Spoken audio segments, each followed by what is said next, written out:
And hello, this is wakasm Plays Roll or Stand Jurassic Adventures, a roll and write game that is cooperative with a campaign, also soloable, but can supposedly play from 1 to 100 players. We'll see. This is by Pio Games. I'm not sure if I'm pronouncing the name correctly. I believe it is a husband-wife duo out of Germany. I know they have some designs before this, but I'm not familiar with any of their games. They reached out to me, I assume because of some of the other roll and write content I've done, like Fliptown and Dungeon Pages, asked me to cover it, so I am. So first things first, disclaimer, this is a Kickstarter preview. The game was sent to me digitally for free. I am not being paid for this, so all of my thoughts are my own. I will try my best to be as neutrally charged as possible. If there's things that I don't like, I will try to point out all the good things that I see. And I will mostly just showcase the game to the best of my abilities, and you can decide on your own if this is a game that is right for you. The Kickstarter is going up in a couple of days from this recording. I kind of waited right before the Kickstarter was going up to record this because I didn't know if there was going to be any changes with what they gave me. There was a couple rules things that they updated to make understanding the rules a bit easier, but I didn't know if there'd be any gameplay things. But I believe the Kickstarter starts on March 4th. So if you're seeing this, the Kickstarter might already be live. I will do my best to link that in the YouTube description. But I'm new at this Kickstarter stuff, so if I forget anything, just let me know. If you don't know who I am, my name's wakasm. I play a lot of solo board games, a lot of cooperative board games. I do a lot of video game stuff on my channel. I do a lot of things digitally, like how you see here. But I also film with a camera, and I don't know, kind of new at all this, kind of doing my own thing. So hopefully this video helps you make a purchase, or at least showcases the game in a fair way. One other thing to note about me, I tend to film my first plays of games. This is my first play of the game. I have not pre-played this. It's just something that I do, and I have read the rules, but if I do make any rules mistakes, I will do my best to comment them in the comments. If I happen to make really bad rules mistakes or really showcase the game in a way that I get the spirit of the game wrong, I will probably just refilm it and post a new video, and you probably won't even be seeing this. So anyway, let's get started and talk about the game. First, let's talk about what's unique about the game. And the most unique thing that I noticed about the game is the fact that this is a cooperative roll and write, which is not something you see that often. As far as I can tell from the rules, since I'm playing solo, a lot of that cooperativeness won't exist, but it does exist in the idea that you can give things that you find to other players. So if somebody's doing better than other players, you can kind of help each other out there. I don't know if there's any other cooperative mechanics I haven't played. Maybe as we get going, I'll be able to spot some things and go, oh, here's something that if you were playing with somebody else, the cooperativeness of it would stand out a bit. But I'm playing it solo, so I'm giving you the perspective as a solo player today. And I did say it's a roll and write game. It has some mechanics that feel different than things that I've seen. It's making me think that I might not be good at the game tactically. We'll find out, I guess, once I get going. But the core rules seem pretty straightforward. I will say the rulebook needs a little bit more polish. It's pretty straightforward, but because it is kind of different, I think some of the ways it's written could be a little bit clearer. They did include some turn examples, which made me understanding how the core game works a lot better. But the first time I read the rulebook, I had a hard time. I let them know. I've read it like 5 times now. I think I have it under control. We're going to find out. So anyway, let's talk about what's interesting. So first of all, it is a campaign game, and the campaign is made of scenarios. What you see here is the first full scenario, and each scenario has 4 puzzles to them. I'm not sure if they're called adventures or puzzles. We're going to call them puzzles. I think they're called puzzles. And what's cool about it is they are done in this kind of like comic-y book style way where you get this little comic. And again, like I said, I think the game designers, one of them is an artist, or maybe they both are, and then the other one's a designer, or maybe they both design. I don't know, but it is a two-person team, and this part's kind of neat. I could see, if this takes off in some way, they could do, roller stand, some other theme. But if the roller stand or the core gameplay for this doesn't take off, I can see other people maybe taking this idea, or even them, and just building on it with different game mechanics altogether. But you do get this kind of comic thing, and each puzzle then leads into another puzzle, and then all 4 of these scenarios, they kind of lead into another scenario and then another scenario. I have no idea when the actual Kickstarter comes out how many scenarios are going to be there. I have access to 3 scenarios. I'm only going to be showcasing today the first, maybe the second scenario, depending on how well I do and if I don't lose, and also how long it takes, because I can't really judge without playing how long it's going to take yet. But that's the cool, neat part. It's a cooperative game, has a story, has a campaign. You don't see that often. You're starting to see it more, but this presentation is really neat. I haven't seen it done like this, and I think this alone will probably sell some copies, even if the gameplay isn't great. But hopefully the gameplay is great. But that's just my perspective, is this part is really eye-catching, and if they have a lot of content, like let's say it's like 10 scenarios long, I could see this being a lot of value. All right, so that's that. I guess let's talk about the campaign itself. They do have a campaign, kind of like an overarching story.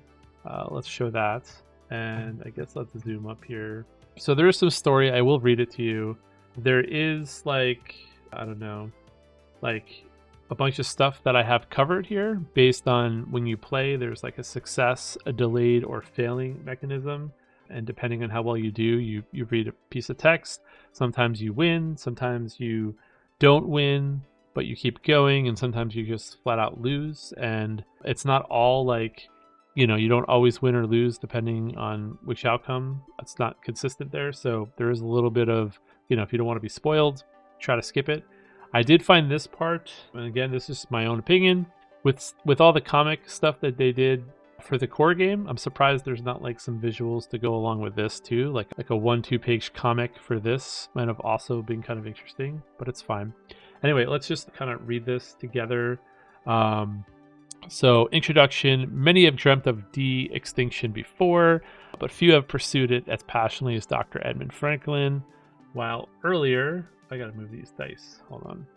Efforts focused on DNA recovery ultimately hampered by the degradation of general material, Dr. Franklin turned to genetic engineering. After years of dedicated research on a remote island, he succeeded in modifying the DNA of modern birds, creating creatures that resembled their dinosaur ancestors. So Jurassic Park, I guess.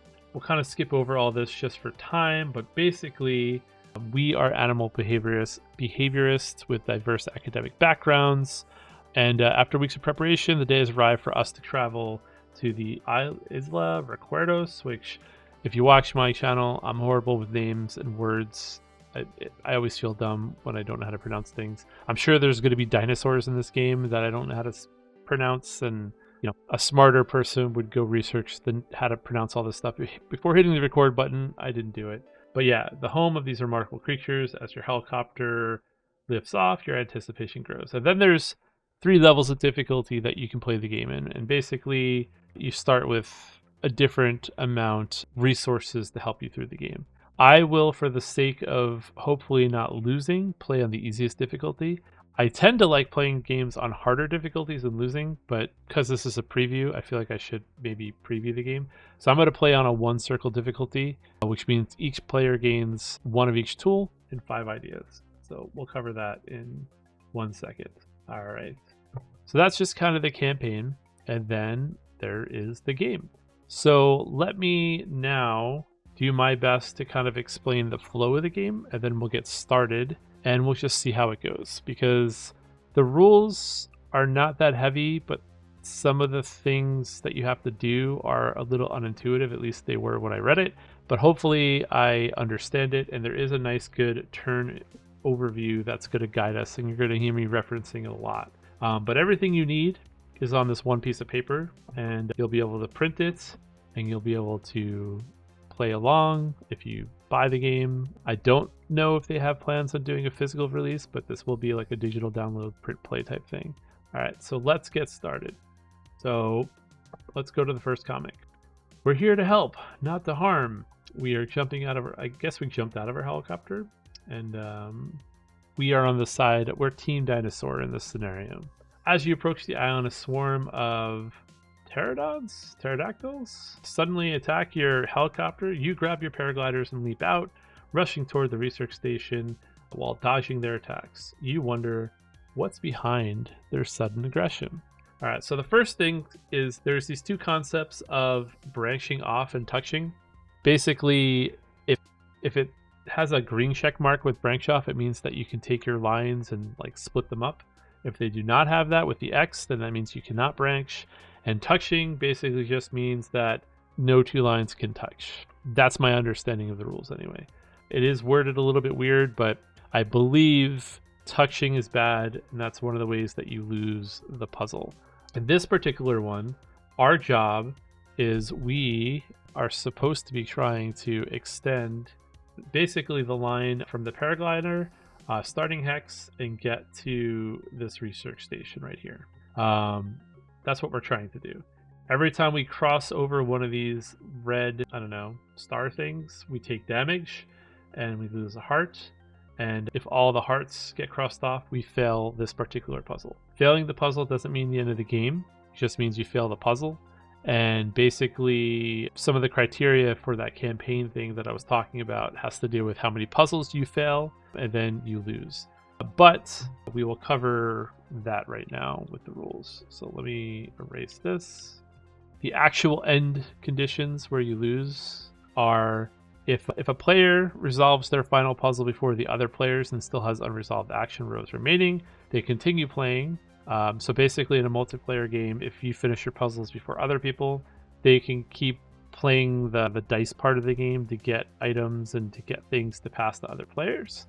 If a player has no unresolved action rows remaining, we didn't talk about action rows yet, the game ends, and then all of their unresolved puzzles fail. And if a player has no stamina rows with unconsumed stamina, all their unresolved puzzles fail. So basically, you keep going until you can't play anymore, and then you resolve how many puzzles you fail. So there is no, like, as far as I can tell, there is no, hey, you're done because you failed this puzzle.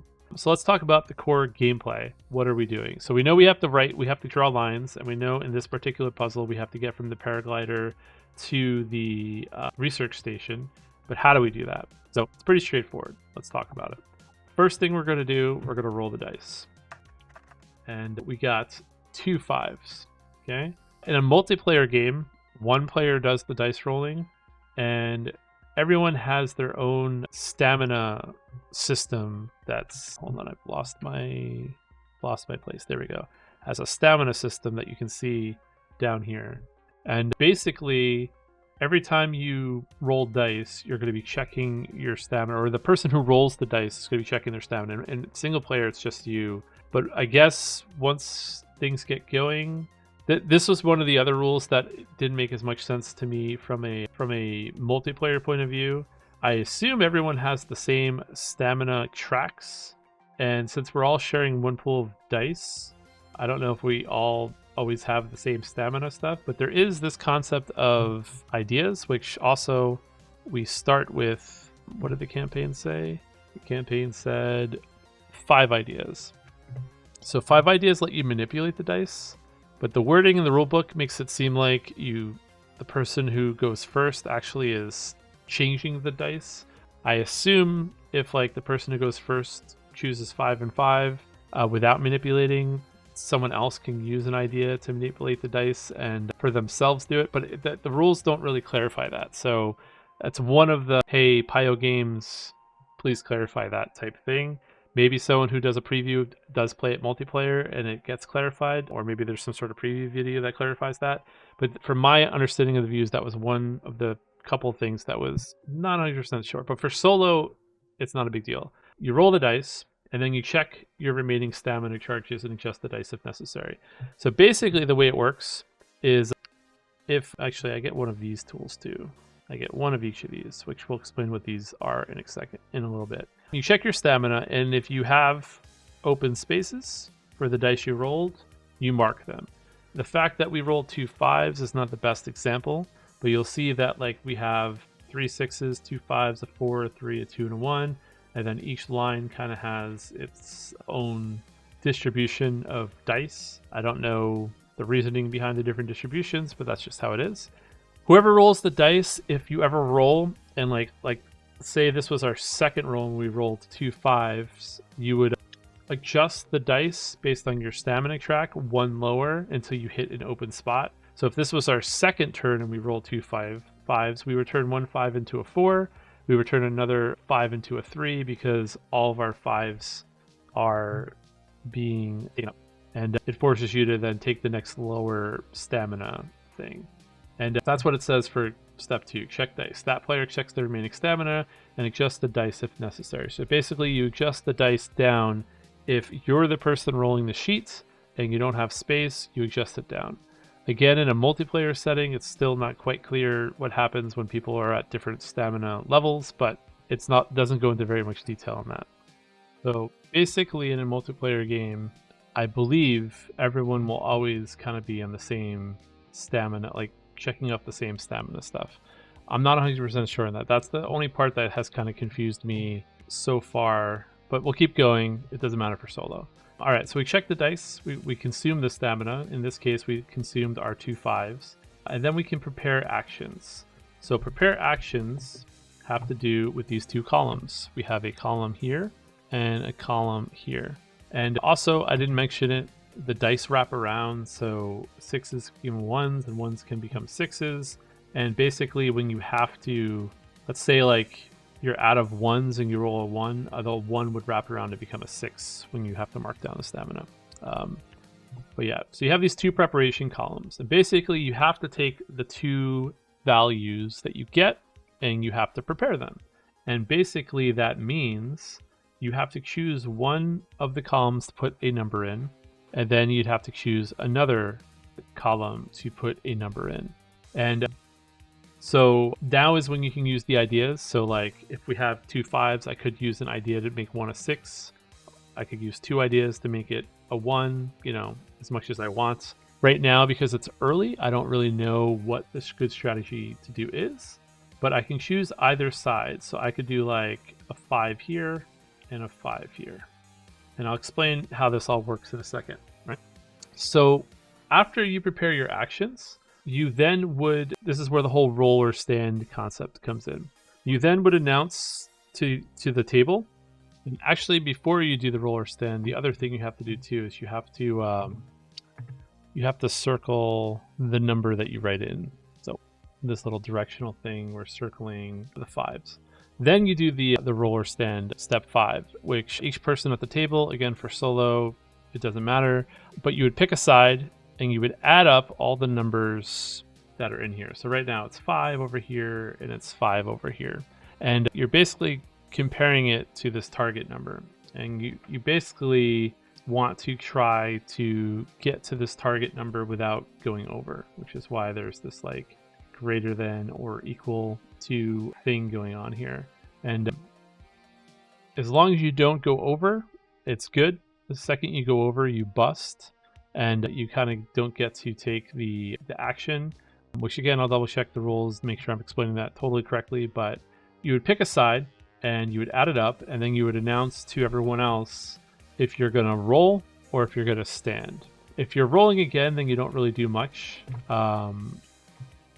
So if you were to stand, once you stand, that's how you then determine how many actions you get for this part of the game. But you're not going to want to stand until you're much closer to the target value.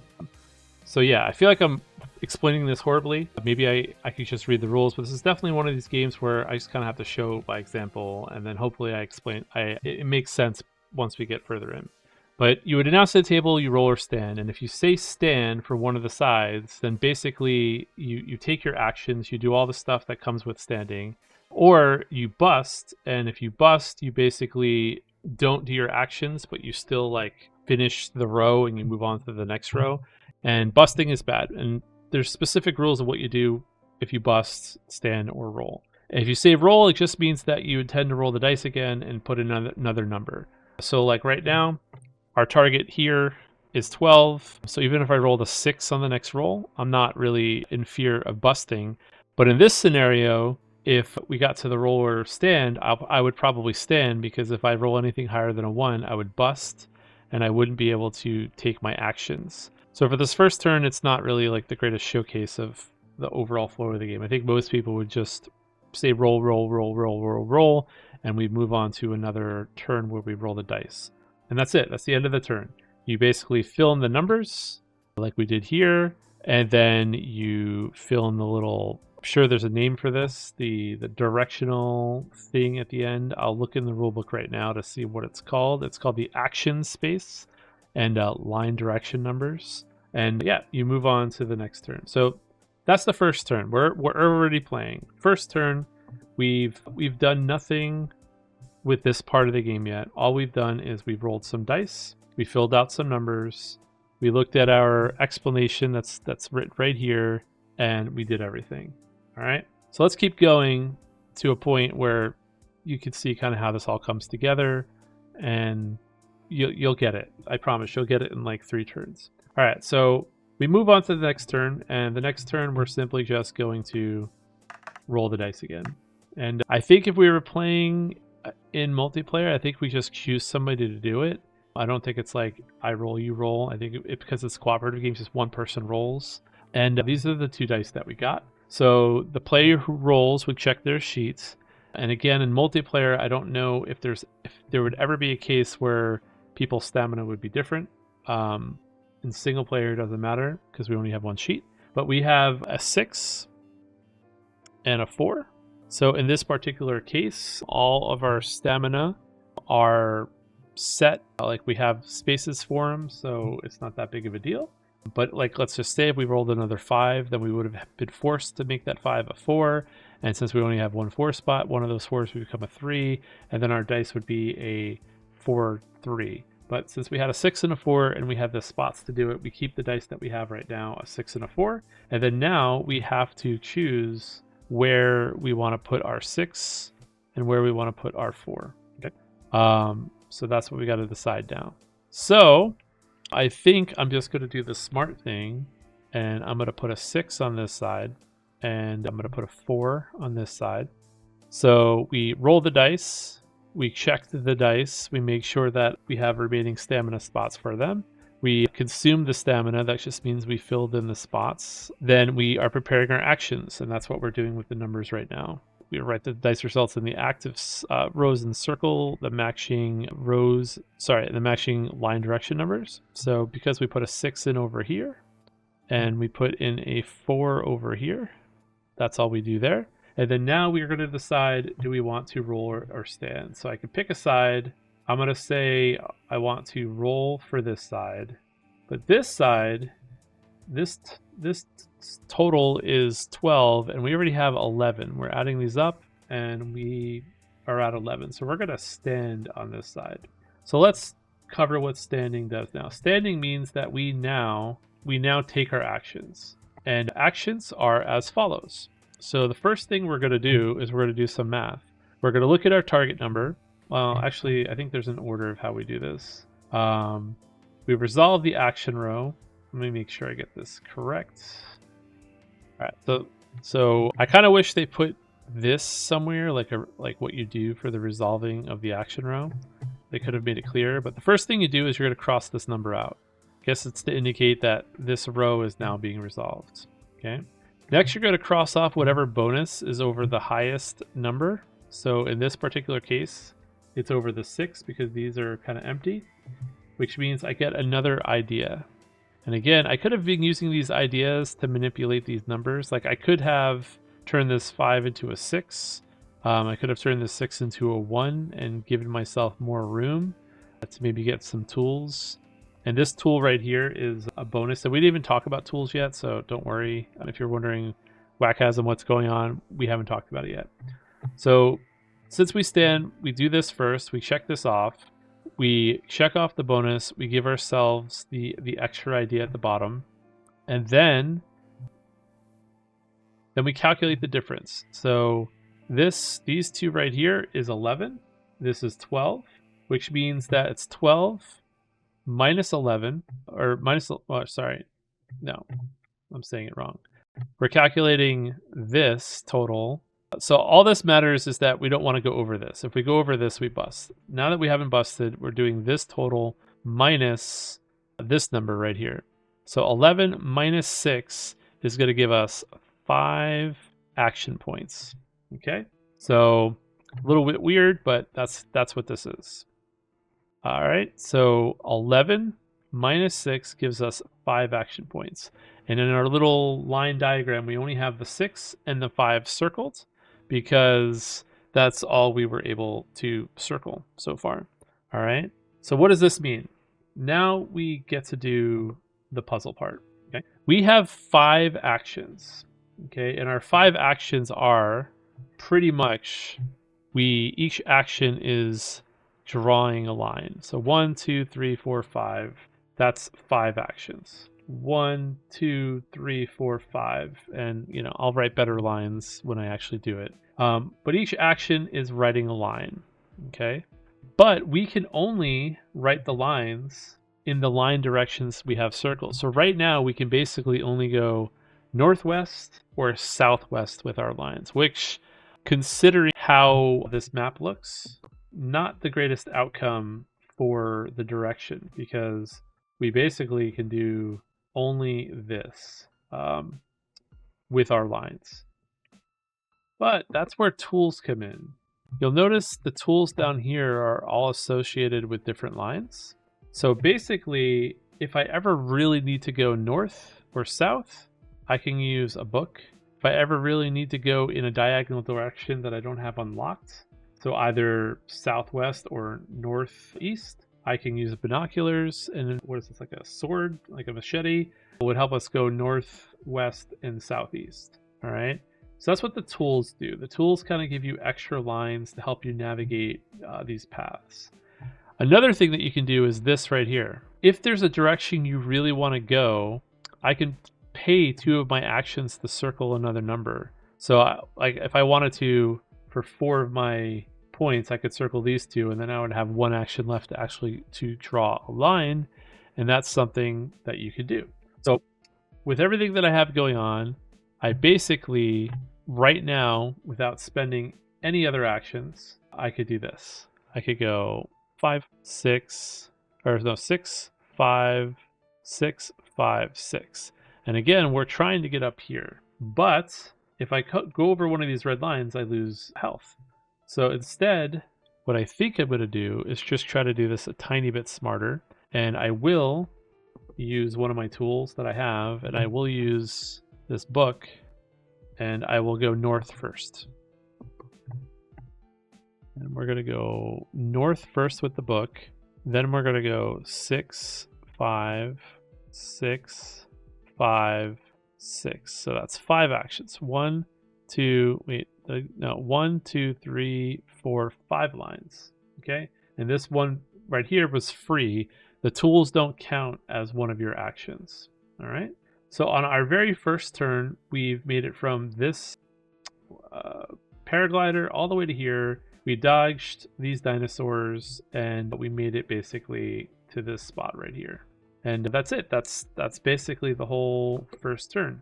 That means that for the rest of these 4 adventure puzzles, I'm going to now be starting on this line when I do new rolls, and I still have to resolve this one without busting on new rolls as well. This one's only 9, so if I get a 6, that would be really good for us because we would get a lot of actions. I would unlock our 6, but again, because of the dice rolls, you might not get what you want, and you might have to unlock different things. All right, so hopefully we're about 30 minutes in. I've explained it well enough. Now I'm just going to try playing, and we're going to see how things go. And we'll see if I win, we'll see if I lose, we'll see if I beat this first campaign. And that's it. That's all the rules for the game. There is some other stuff that we didn't talk about. For instance, I guess I can just show it now. There's this symbol, which is considered reactions. Basically, there's a whole reaction step that happens sometimes after you take your turn. We'll cover that if we get there, and if not, I'll showcase it, if I lose before that. But yeah, let's get back to it. So we're about halfway through this. And again, all the players would be doing this on their own sheets. And if you really needed help, I believe you could use tools for other people. That's like the cooperative part. And yeah, let's just get going. So we need our dice, and we need to roll again. And for some reason, I'm getting a lot of 5s. It is what it is. I don't know if it's this dice app. I've used this dice app before, but it's going to showcase how the stamina thing works right now. So I can't mark my 2 5s. So I would lower 1 5 down to a 4. It can't be a 4, so one of my 5s is going to become a 3. And then the same thing, once this 3 is filled, my other 5 is going to become a 2. So basically, we go from having 2 5s to a 3 and a 2. And if I understand the rules correctly, I cannot use my ideas to manipulate the dice now. You can only manipulate the dice after the dice have been locked in. Does that make sense? If I have that rule wrong, I'll correct it in the comments, or Pio Games watches this, they could comment and say, hey, I got this right or wrong. But I believe that's the case. That's the part where if you're playing multiplayer, things can get weird because, in this particular case, it would be better if I could use an idea to turn one of these 5s into a 6s, because we really want a 6 over here for this area. But my interpretation of the rules is that you cannot do that. You have to get the numbers first. So we just locked in a 3 and a 2. I know it's not visually showing on these dice, but I'm not using a dice app where I can manipulate the dice. So I have a 3 and a 2. Let's just remember that. So now I have to decide where I want to put the numbers. I think I'm going to put the 2 up here, and I'm going to say rolling, and then I am also rolling. You would announce that at the table, and then we prepared our actions. That's what that step was. And this does mean that we unlocked a 2 up here, and it means we unlocked a 3 here, and that's it. Because we didn't stand, we roll the dice again. All right, so we have a 4 and a 3. Oops, you would not see them. All right, there we go. So we have a 4 and a 3. So we're going to check our stamina. We have no 4 spots. We have no 3 spots. So the 4 will become a 2, and the 3 will become a 1. I don't know why I'm doing it like that. So we now have a 2 and a 1 for what we're doing. All right. So since we have a 2 and a 1, I think I'm going to use the 1 over here, and I'm going to say I'm rolling. Actually, 5, 6, 7, 8, 9, 10, 11, 12, 13. Yeah, we're going to do it like this. We're going to put the 2 up here. We're going to put the 1 over here. We're rolling for both 5, 9, 10, 11, 12, 13. And my thought process is, as long as I don't roll 2 6s, I'll be able to put a 1 up here, and I can make it a 2, and I can get the perfect 15, and then I can do what I need to do up here. 2 is already unlocked here, but the 1 is new over here. So that is the end of the turn. We're going to roll again, and we just don't want 2 6s. That almost scared me. All right, so we do have space for a 6 down here. We don't have space for a 4, so this bit effectively becomes a 6 and a 1. So we'll put the 6 over here, and then we're going to put the 1 up here. And we're going to use a idea to make this 1 into a 2. So 4, 6, 8, 10, 15.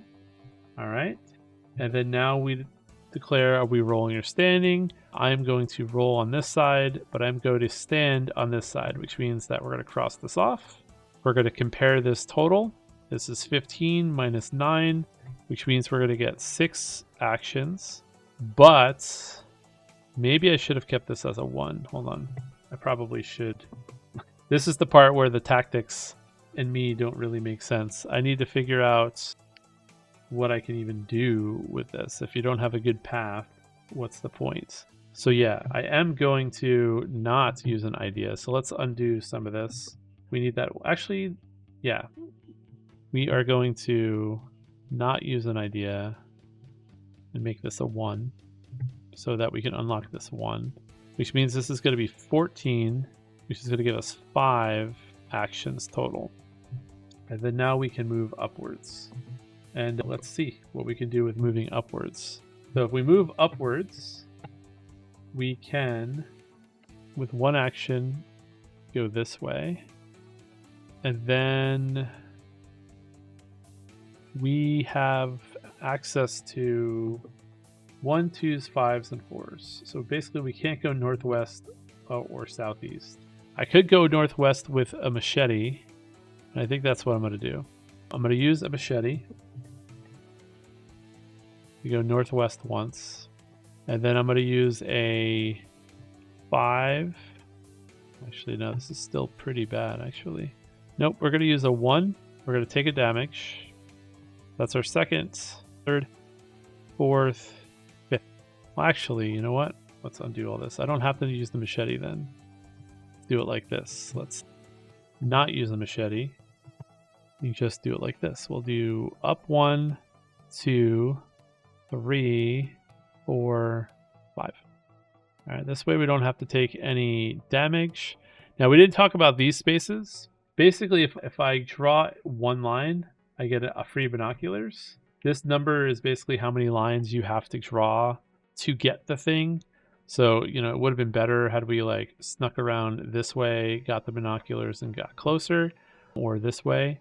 But, you know, again, you're kind of stuck with the dice rolls. I could have spent 2 actions to get one of the directions that I didn't have, but we're trying to figure this out again, first time playing. So yeah, that's kind of everything that's going on. So this is done. I should have done this first. I get this bonus, and this bonus can be anything that I want it to be. I'm just going to make it a book since we use the book, just so that I have a book. But I could have made it a book of binoculars, a machete, or I even could have given myself an idea. All right.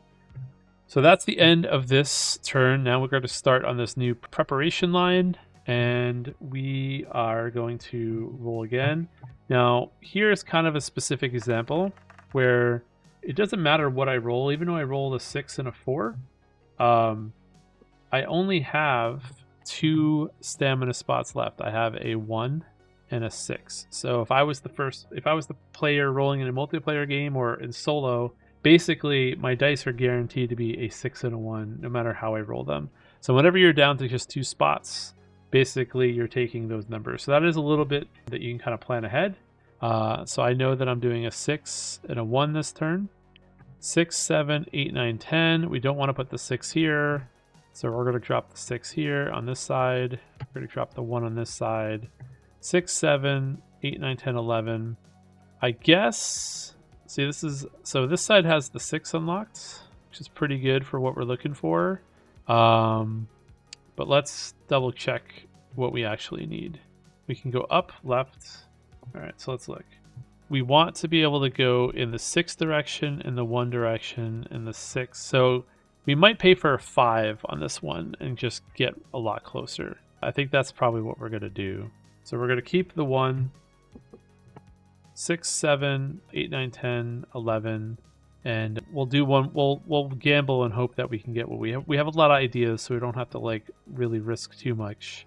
Yeah, so that's what we're doing. So we are going to roll. We're going to roll on both sides, and that's what we're going to do. So now we start on a new stamina row, and like this is kind of the timer of the game here. I still have to get through 3 more puzzles before I'm done with the stamina and before I'm out of preparation. So we're going to hope that all of these extra symbols that we unlock and stuff on these other maps make it possible to get done without losing. So we're going to roll again. And for some reason my dice app froze, so I had to fix that. So we keep rolling high numbers. Again, maybe if we were playing with real dice, we'd be getting better stuff. This isn't that great for us, but we have ways to deal with this. So first, we have to take the 6 and the 5 because we have stamina spots open for that. The 5 is simply going to go here. And then 6 over here would make us bust. But we have ideas. And we can turn the 6 into a 1. So we're going to do that. So 6, 7, 8, 9, 10, 11, 12. If we do just a 1, we're going to get less action. So we're going to use 2 ideas here. We're going to turn this into a 2. I would have liked the 3. 3 would be ideal, but 2 at least lets us unlock this. And we've unlocked the 6 and the 5 over here. And now we have to decide if we're going to stand, and we're going to stand on both sides. So I have to choose a side first. And this kind of matters because let's just pretend I have both of these unlocked. My understanding is, let's say that with one of the sides, I'm able to finish this path. So let's say my one side gets us there. The next puzzle, like this puzzle, doesn't become activated until I decide to stand again. The rules are not super clear what happens in this scenario. Like if I have 2 sides I'm standing with, it's unclear if in step 5, if I hit stand, if I had to commit to, if that counts for both of them or not. So yeah, this is another case where the rule book could be a little bit clearer. I'm going to play as if I can get to this end in one stand, I'll be able to use the second stand in the next puzzle. Because otherwise that'd be too punishing. You basically lose like an entire row of stuff. But again, Pio Games, if you're watching, if you could clarify that, that would be great. Because it is unclear if in that scenario, if I get to the end of a puzzle successfully on one stand, but I happen to, like in this particular case, I have 2 sides that I'm standing with at the same time. It's very unclear if I have to hit, when we say roll or stand, if it's I say stand, I do all the actions, and then I get to say stand again, and because I say stand at the end of the puzzle, I get to do the next one. Hopefully it makes sense. One of those things that I don't know, hopefully they can clarify. Anyway, we're going to see now if I can get to the end with either of these. So first I have to pick a side that I want to resolve. And I have a bunch of hearts, so I think I'm going to resolve this side first, and which means I'm going to get another idea back, and it's 11. I did not bust because 11 minus 4 is 7 actions, right?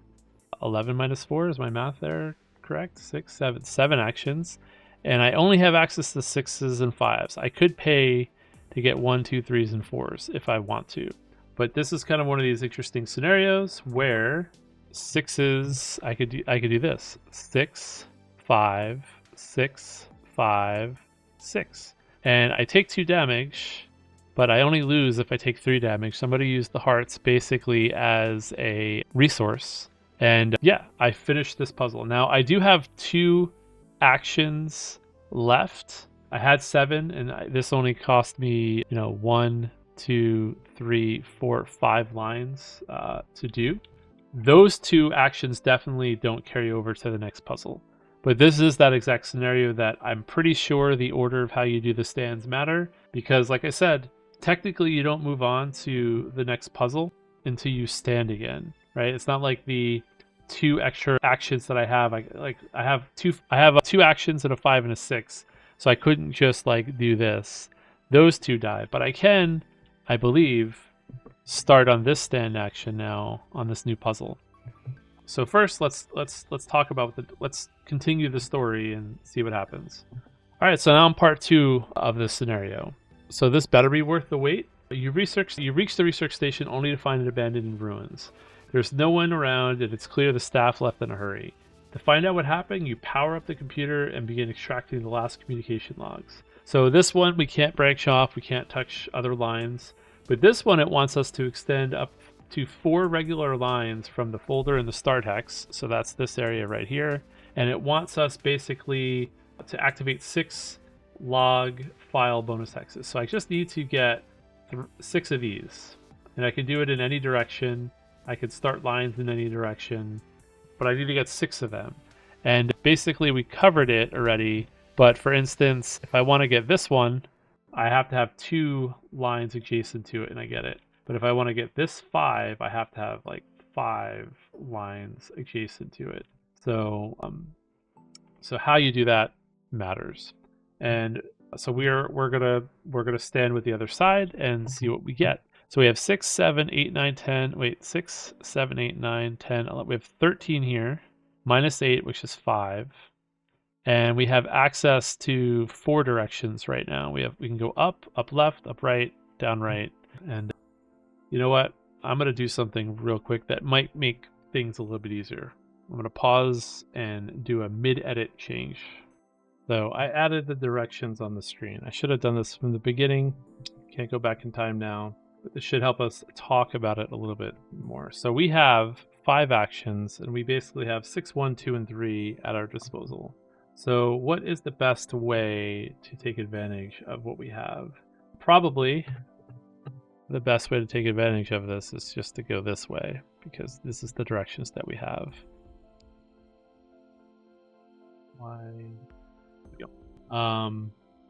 And we can get an idea, and this is an easy one up here. So I think we're gonna do, you can't branch our numbers, that's the problem here.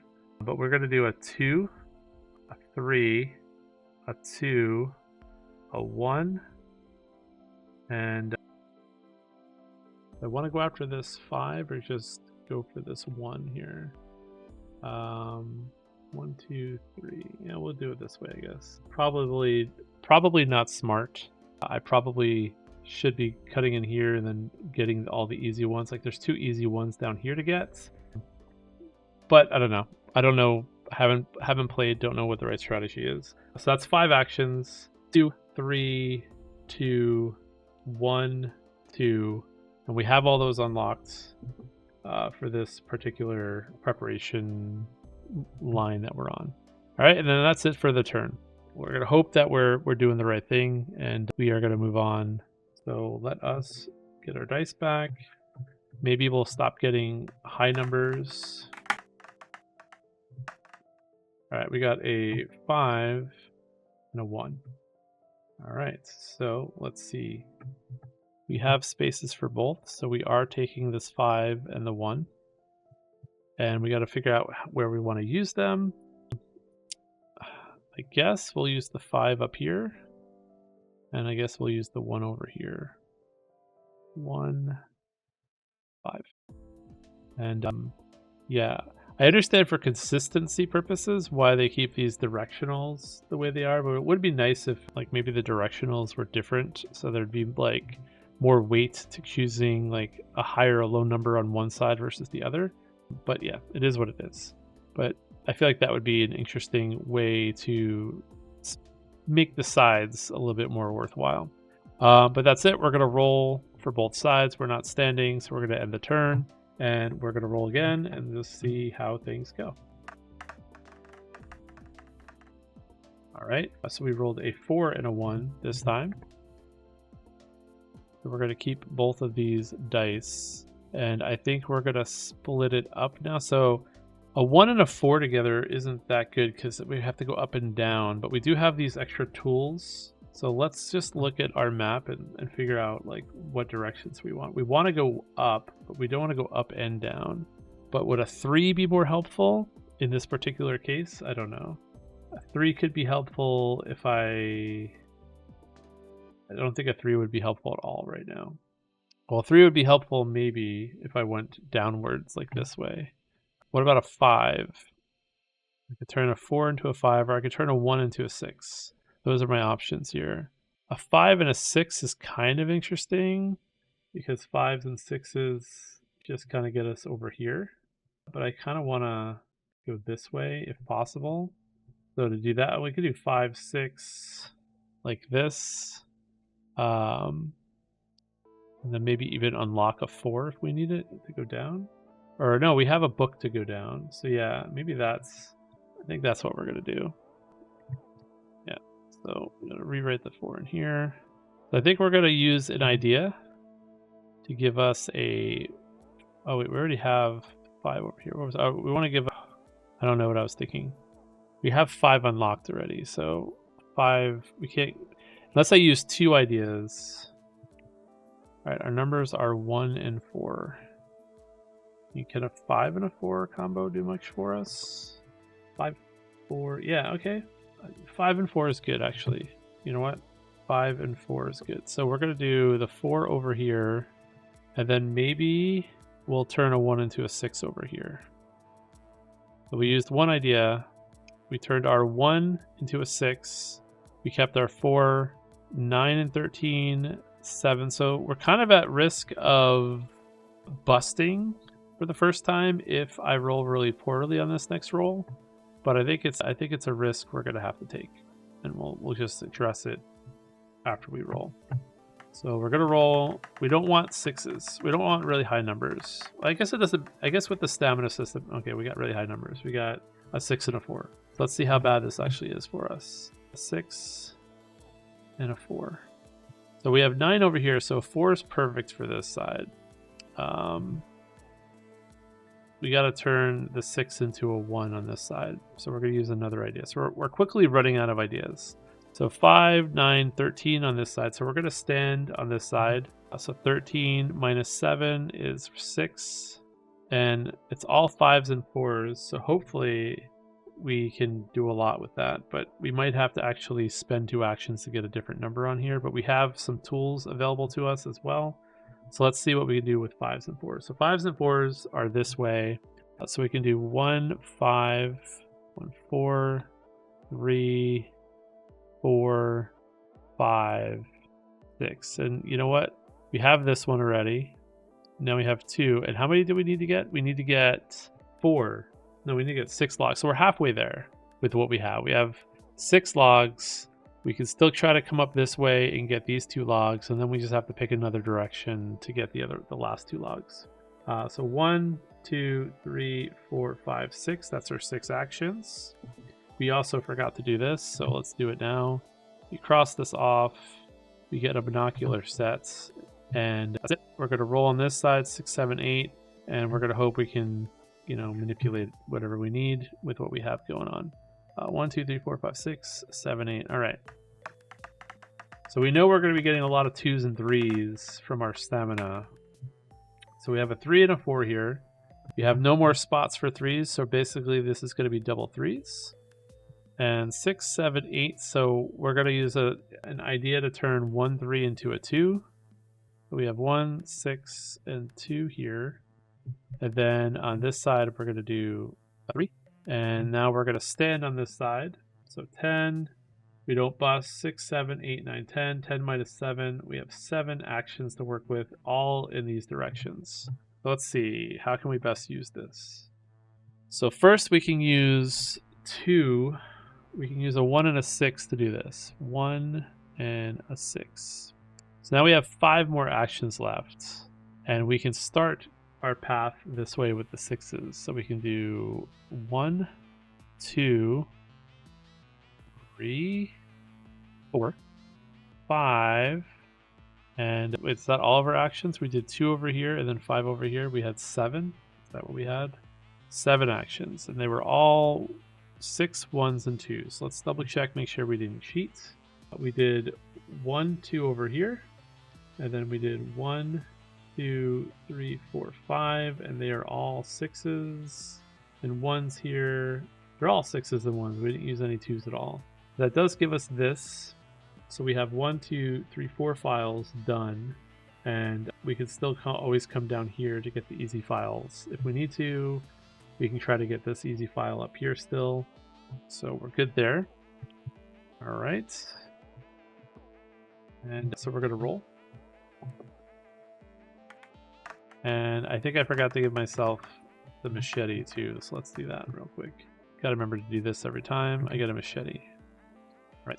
So our dice are 6 and a 4. So what do we got going on here? We gotta keep the 6, and the 4 becomes a 3. So we have a 6 and a 3. I think we're just gonna simply use the 6 over here. And we'll use the 3 over here. And we're going to roll again. All right, so we have a 3 and a 2. Both of these have to be 2s because we have no more 3 spots on our stamina. So we're just going to do 2 and 2.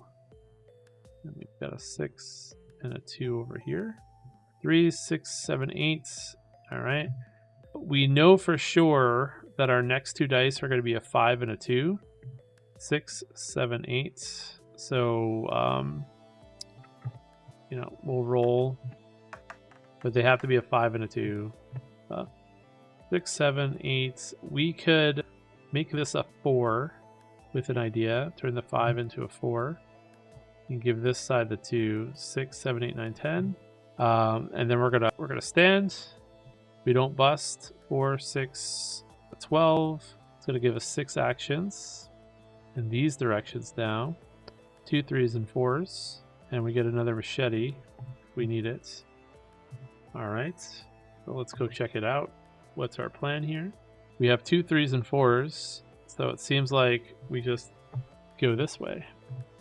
1, 2, 3, 4, 5, 6. Right? Those are all 2 3s and 4s. That's a 3 4 3 4 3 4, which means gives us this. Gives us this. We were not able to get any extra free ideas, unfortunately, but that does mean we accomplished this. We beat this puzzle, so we get to move on to the next puzzle. And now we get to move on to here. Well, we'll split up on 3. Ready? 1, 2. You've discovered that the staff relocated to a remote outpost. As you leave the research station, a fierce pack of, don't know how to say this, dinoculus? Dinoculus? I don't know.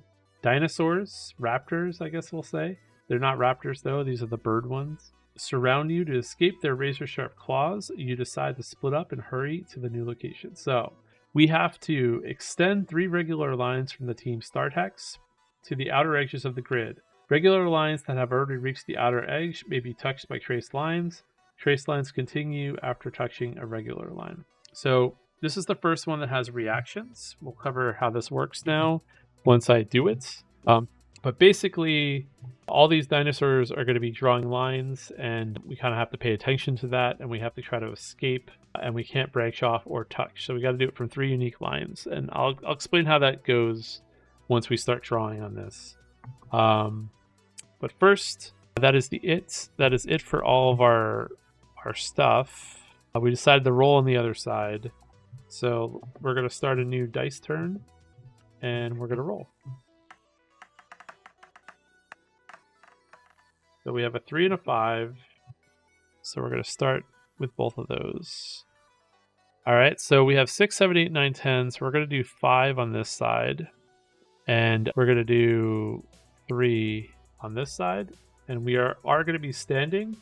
So we are going to do this. We've got 15, so we don't bust. 15 minus 9 is 6. All right, so we're going to have 6 actions, and our actions right now are 2s, 6s, and 5s, and we have 6 of them. So let us cover this first, and then we will show how the reactions work. All right, so first we have 6 actions, and we have 6s, 5s, and 2s. So it seems like using the 6s and 5s are going to be in our best interests right now. But maybe combining that with a 2. No, we can't combine that with a 2. So we're trying to get to the edge of the map without touching. We don't want to touch these guys. Okay. 6s and 5s. All right. So if we just do 1, 2, 3, and then if we get a up from our toolbox, so we crossed off a tool. We had 1 up right here. We have no more ups though. But I think it has to be an up. That's the only thing that helps us right now. 3, 4, 5, 6. Extend 3 regular lines from the team start hex to the outer edges of the grid. This is the outer edge of the grid. 1, 2, 3, 4, 5, 6, 7. One of those though was the. So that's one of the lines that extends out. Okay, and we also once again forgot to give ourselves a book. So we would have gotten a book from this anyway. So then we do our reaction phase. This is something that's new. This is dictated by this thing and has to do with these dotted lines that are all over the board. And for this phase, I'll actually change the color of my pen to try to make it a little bit clearer what we're doing. Now let's explain what reactions are. You'll notice that on this map, there's these numbers for the different dinosaurs. 1, 2, 3, 4, 5. And if you notice on our preparation stuff, these numbers exist on the top. The reactions basically are, once you take your stand action like we did, we're going to react for each dinosaur based off of the number they have on those dotted lines. So let us change our dice. We'll make this red. So for this first one, we have a 6. The second one, we have a 2, 2, 5. So we're going to remember 6, 2, 2, 5 for 1, 2, 3, 4. And we're going to go up to our puzzle. So it means that this first dinosaur is going to explore 1, 2, 3, 4, 5, 6, the full path that they have. This second one's going to explore 2. This third one's going to explore 2. And then the last one is going to explore 5. 1, 2, 3, 4, 5. Now, basically, these are lines that we cannot cross. So if I want to escape, I cannot go north anymore. I also can't cross over my own path. I basically only have 2 paths of escape now. I can go this way, or I could maybe get to this spot, but that's only if I can get to any of these spots before the dinosaurs go again. And that's how reactions work in this particular case. Sometimes the lines, like if you look, I've looked at some of the other adventures, and they do different things. Sometimes you can make choices, sometimes you can't. But the general idea is this is kind of like a way for the game to fight back, or to like make things more complicated, or sometimes it's even a good thing. Sometimes the lines are things that help you, and you want high reactions. So in this particular, specifically this puzzle, high numbers are bad. Like, I probably would have wanted to have a lot more lower numbers for this one, or would have maybe wanted to use a preparation space that had a lot of lower numbers in it. But it is what it is. I chose what I chose, and this is what we're going with. So basically now we definitely have to make sure, though, that whatever we put in our 2 and our 3 space for whatever we stand on have to be low enough that we could squeeze out. So we can't have more than like a 2 or a 3 in the 3 space, and we can't have more than like a 2 in the 2 space. So that's going to be another thing that's going to look kind of like we're going to have to think about it when we roll our dice, pretty much. So all right, so that's it for that stand action. We're going to roll again. We rolled our favorite high numbers. We said we didn't want high numbers, and of course we rolled a lot of high numbers. And I do not have a lot of ideas to spend to avoid bad things. So this is what we're going to do. First, we're going to write these down. At least this is all the 6s for this particular stamina line. I am going to use an idea to turn a 3 into a 1. And we're going to hope we can get a 2. If we can get a 2 into this next spot, that should be really good for us. And then we're going to put the 6 over here. We're not going to spend an idea. We're just going to eat the 6 and hope that it's okay. All right, so that's it. We're rolling on both sides again. Hopefully get some low numbers. And of course we don't. So we're getting a 5 and a 4. And I have to look at this now and see what we can do with 6s and 5s and a 4. If we can get out with 6s and 5s, which I don't think we're going to be able to, but maybe we can, then we might be in okay shape. So let's figure this out. So with 6s and 5s, it's basically this 1, 2, 3. We need a down 4, 5, 6. Okay, we can get out with 6s and 5s, I think. So yeah, we're going to put a 5 over here.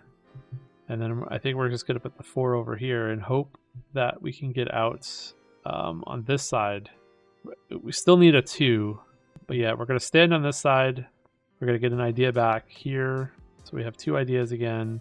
And we're just going to do exactly what we said. We're going to use one of these tools. So let's just cross it off now. And we're going to do 6, 5. Wait, so, sorry. We have 6 actions. So 6, 5, 6, our 1 tool, 6, 5. And this is the eggs right here. So we got here before this dinosaur could block this off, which is perfect. 6, 5, 6, 6, 5. How many actions did we use? 3, 4, 5. So we have one more action we could use, but we can't really use it unless we use another tool. Like I could. Nope, I don't think I can even use the extra. So we're just going to let the last action expire, which is fine. We got 2 of our 3 guys out. That's all we needed. We're going to roll for the other side.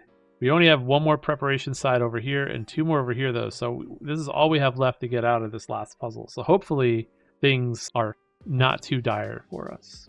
All right, so we are going to roll. We got our low numbers, a 3 and a 1. So we said we wanted really badly a 2 on this side. Let me make sure that that's actually what we care about. Maybe we don't care. 3s and 4s. So with 3s and 4s, I think we can get out. I think we can just go 4, 3, 4, 3, 4. So we actually don't need a 2 at all. We just need to get the right number on this side. So with a 3 and a 1, let's do our math. I put a 3 over here, 4, 5, 6, 7, 8, 9, 10, 11. And then we'll do a 1 over here. So if we did 11 right now, if we stood right now, 3, 6, 4, 5, 6, 7, 8, 9, 10, 11, minus 8, we'd have 3 actions, which is not enough to get us out. So we're gonna roll one more time, and we need to get a low number here. So, all right, we have a 3. So one of the 3s has to become a 2, and the other one is a 1, which means our next roll for sure is going to be a 4 and a 2. But we're just going to do a 1 and a 3. No, a 2. And so that puts us at... So we're going to stand on this side. We're going to get anything that we want. And I think we're going to get a book because we don't have any books. And we have 4, 5, 6, 7, 8, 9, 10, 11, 12. So 13, we don't bust. 13 minus 8 is 5. And we ended up getting the 2 anyway, but we don't need it. But maybe it makes sense to explore what our options are in case we can get an extra symbol. We have 5 actions, and let's just simulate what one of those actions looks like. 1, 2, 3, 4, 5. That gets us out. We don't get the machete, though. Oh, wait, hold on. Actually, I can't do that from there. I am lying. Am I lying? Oh, no, there's a line there. We could also do 1, 2, 3, 4. We don't have a 5 to get this machete. Let's see, can we get it from this direction? 1, 2, 3, 4, 5. But then we can't get out this turn. So it seems like we're not going to get any machetes, so we're just going to go out this way. 1, 2, 3, 4, 5. Actually, you know what? We did forget to do something. We did forget to do our reaction phase from down here. 1 would go all the way to the end, and then 2 would block this off. 1, 2, 3, 4, 5. So actually, that would have mattered, you know, depending on what our plans are. But yeah, we did forget to do that, but we can still get out this turn. It's fine. We're just going to do what we said the first time. 1, 2, 3, 4, 5. That gets us here. We're doing that with 4s and 3s. We have 5 actions. So we have completed this puzzle. So we are now officially on our last puzzle with 2 preparation lines left and 1 stamina line left. Nearly out of stamina, you reach the outpost, but your knocks and shouts go unanswered. From the log files, you recall that the password always matches the current date. With threats closing in, you try to stay calm and focus on remembering today's date. So today's date is, for me, 0302. So this is our passcode. We also forgot to do this too. I guess we should do it now. I am wakasm. And this is 030225. And we're playing on the easiest difficulty. And if you don't know where I was doing that all the way on the bottom. There we go. Right. So basically, we need to... So now we can branch. So branching means that I can do stuff like this. I can go this way, and then I can go this way. So we have a little bit more flexibility. We didn't have that flexibility before. We have to get a 0, a 3, a 2, and then we have to get one of these X's, because apparently if you have a repeating number, that's what you have to do. You have to get an X. Do I have to do them in order, in the correct order? So I have to get a 0 first. So I have to get my way all the way down here And unfortunately, there's 2 2s here. So if I do it wrong, I block off a 2. That's kind of annoying. Probably done on purpose, but yeah. Or it could be really easy. That could end up being like a really good thing for us. There are a lot of 2s on this board though. So actually, no, what am I talking about? There's only 1 2 up here. These are symbols. So yeah, there's only 1 2 and then the X's. So we have to do this, this, this, this. So these kind of are all on the same side. It's this 0 that we got to get first, and we got to be able to do it somehow with 2 actions. But we have a lot of tools, so maybe it will work out for us. All right, so we're in the home stretch right now. We are going to roll, and it doesn't matter what we roll because we know that it has to be a 4 and a 2, because that's the only stamina that we have left. So the 3 becomes a 4 and the 1 becomes a 2. We're going to put the 4 on this side. We have 1s and 4s, not the greatest combo. And we're going to put the 2 on this side. And we have to look and see what we need now. In order to get this 0, we have to have a 5. 5 with this 4 would be all that we need to get the 0 done. And then for everything else, we need 1s, 2s, 6s, and 3s. So yeah, okay. So let's roll again. We're rolling on both sides. Hopefully, the dice now is what can mess us up.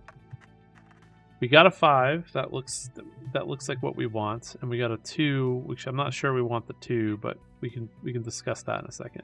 We got a 5, and we got a 2. 5 on this side. 5, 6, 7, 8, 9, 10, 11.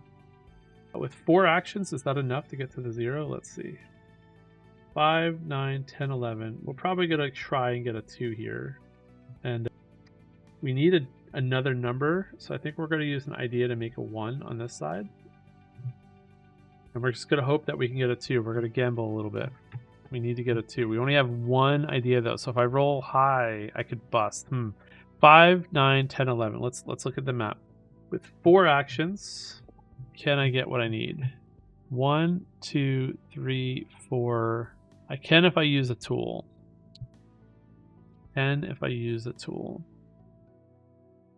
If I gamble, I'm okay on a 1, 2, or 3. But if I roll 2 4s, 2 5s, or 6s, I think I lose unless my tools can somehow make this happen. I feel like I cannot gamble, unfortunately. So we're going to lock in, but I am curious what. I guess I can't do that. I'm curious what I would roll, but we're going to lock in, I think. I'm not happy with it. 5, 9, 10, 11. We get 5. Wait, hold on. 5, 9, 10, 11. Well, maybe we have enough actions, actually. 1, 2, 3, 4, 5. Oh, no, we have enough. Okay, never mind. We have enough. I didn't realize that was a 6. 5, 9, 10, 11.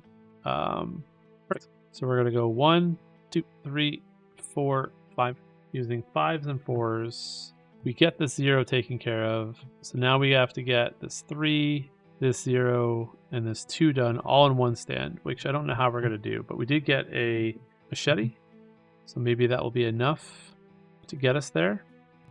Now I have to look up one. All right, so since this is the end of the game and we only have 1 more preparation, I basically get to roll both dice and then only pick 1 to fill in. I don't have to do both of them, but I still have to check off the stamina. And if we run out of stamina, we lose. Or we lose this puzzle. So we rolled a 5 and a 3. I feel like a 3 would be good. Or 5. 5, 6, 7, 8. Let's do a 3. 3, 4, 5. Actually, can I even do that? I didn't look at the stamina. I should be doing the stamina first. We have a 5 and we have a 3. Okay. That gives us another number. We're rolling again. We have a 3 and a 2. We have the ability to take both. So this is where things get frustrating. 3, 4, 5, 6. If we do a 2, as long as we do not roll 2 4s, we don't bust, I believe. So I have an idea. I can shake a 6 into a 1. If I get 1 4, I can change a 4 into a 3. 3, 4, 5, 6, 7, 8. Actually, well, if I roll 1 4, it would mean the other dice is a 6 or a 1. So basically, if I roll a 4, 4, 4, or 4, 5, I'm in trouble. 3, 4, 5, 6, 7, 8. Or I could stand right now, get 5 actions, and hope that my tools can fill in the blanks. I think that's what we're going to do. I'm going to lock in, and we're going to do 8. We're going to get 5 actions, and we're going to hope that the tools that we have get us where we need to go. Well, let's roll and see what I would have rolled. If I would have rolled a 4 and a 4 or a 4 and a 5, I believe I would have been screwed or in bad shape. But if I would have rolled a 6, a 1, or a 2, or a 3 here, then I would have been fine. All right, well, I probably should have pressed my luck a little bit. I would have gotten 2 more actions out of this. So if I end up needing like 1 or 2 actions, if I would have pressed my luck, I would win. But let's see if I can do it with the decisions that I made. All right, so I can do 1, 2s, and 3s. And let's hide our dice. And then we have a bunch of tools. So I need to get to the 3 first. And we have 1, 2s, and 3s. So 1s are up. So 1, 2, 3, 4, 5. That's all my actions. So I'm kind of feeling like I misjudged some stuff here. A little bit worried. We got the 3. I need to get to an X now. The easiest X to get to is this one. It's going to require 1, 2, 3, 4 tools. It's going to require 2 machetes. It's going to require 1 book and 1 binoculars. Yeah, I think I made a mistake here. 1, 2, 3, 4. No, I didn't make a mistake because the 2 is over here. I keep thinking these are 2. So actually, I did get an extra, what is this, a book? So that's important. Whoops, I'm on the wrong one. Sorry, I apologize. So this is what I've done so far. I did 1, 2, 3, 4, 5. Those are my 5 actions. Then I used 1 tool, 3, 4 tools to get this. And I got a book in the process, and I got another book, and I totally forgot to mark these down. So I have 2 more books to use. So this is what I got left in tools. I've got 2 books, 1 binoculars, and 2 machetes. That's 5 more lines I can make. Is that enough to get to that 2? So let's do the machetes first. Yeah, it should be enough actually. 1 machete, 2 machete, 1 book, 2 book. There we go. We did it. We did it chronologically in order. We have the 2 machetes. The 2 books we just unlocked were pretty key. And we still have a binocular left. And that's it. We made it through. We put in the security code. And that ends this campaign. So now we're going to go back to the campaign sheet. And we are going to look at the different criteria. So basically, success is if all players have successfully completed all their puzzles without failure. We did that. We would be delayed if the total number of failures is equal to or less than the number of players. So 1 failure, we'd be delayed. 2 failures, we would lose. But because we succeeded, we get to read this. And success. You just in time, you recall the date, and the gate finally unlocks. You rush inside, quickly sliding the gate shut behind you, narrowly escaping the booming danger. You take a brief moment to calm down and collect your thoughts. Each player gains 1 of each tool, 5 ideas, and either 1 additional tool of their choice or 1 additional idea. And I assume this matters because you'd move on to the next scenario in the campaign. And I'd have to look and see how that actually works, but I don't know. I'm not 100% sure if my binoculars would carry over, or if I was playing multiplayer, if I'd have to give my binoculars to someone else. But I have 1 binoculars and 1 idea. I don't know if those port forward to the next scenario. But in addition to that, I would get all the stuff from that success, and that would be the start of the next scenarios.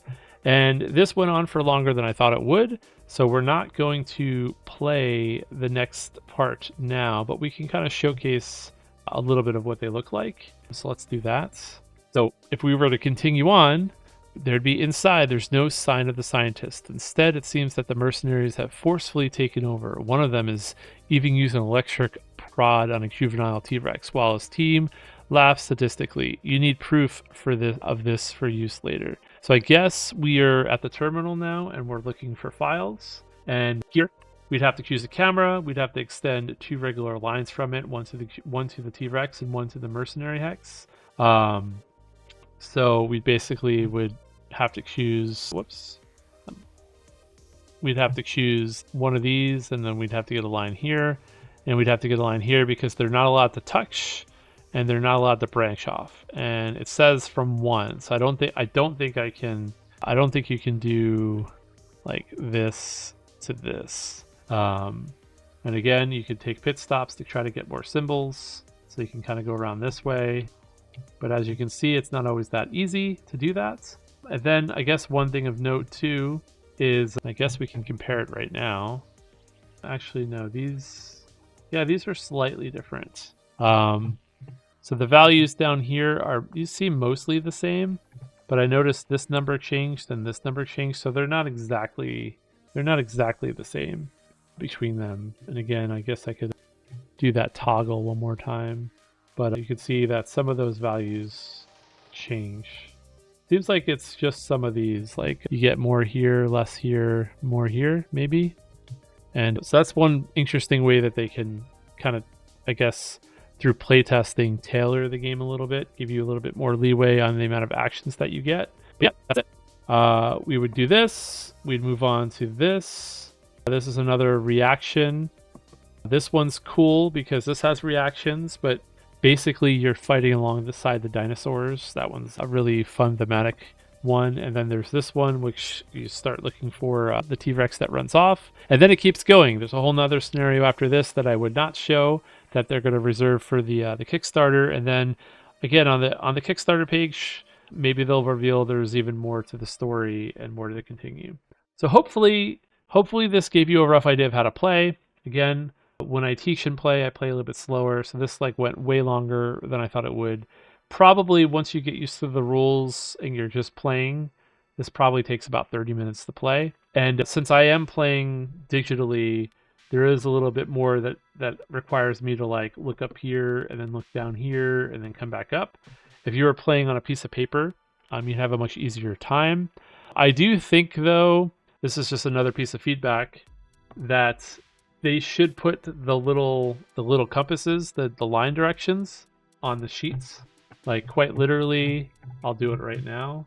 I feel like this should be right here on all the adventures, because again, you could easily circle what you need, or at least reference it when you're doing stuff. I mean, obviously 1, 2, 3, 4, 5, 6 isn't that hard to remember, but you know, it's another little visual aid. They don't have to make it with this green. They could like make it fit into, you know, the comic aesthetic that they're going for. But yeah, that's my general feedback. I mean, it's fun. It's different. I don't know how flexible the game is. Like, that felt pretty tight. I probably made some bad decisions, but you did see that I did come down to the wire in my playthrough. Oh wait, actually I do have scenario 3 I could share.